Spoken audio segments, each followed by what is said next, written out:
Right, morning guys. It is time to pack up the bike. So this bike into the bike box Allen. Going to need 3 Allen keys, 4mm, 5mm, 6mm, and a chain splitter and a cup of tea.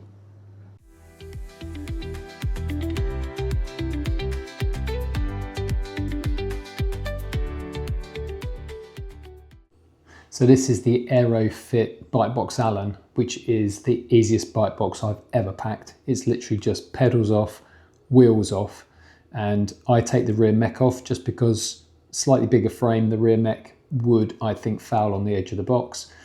And yeah, chain and rear mech off and then straight in the box. Simple as that. Takes probably about 10 minutes. Probably biggest advantage with this box is with bikes with aero bars. It just fits straight in without having to take the bars or even turn the bars. Bit of pipe lagging just to protect the frame, but probably don't even need that. And yeah, discs are protected sort of within the middle of the frame space. As you can see, the rear mech would sit there, and I think that would definitely get pressed on the edge of the box. So just take it off, stick a bit of pipe lagging on, and good to go.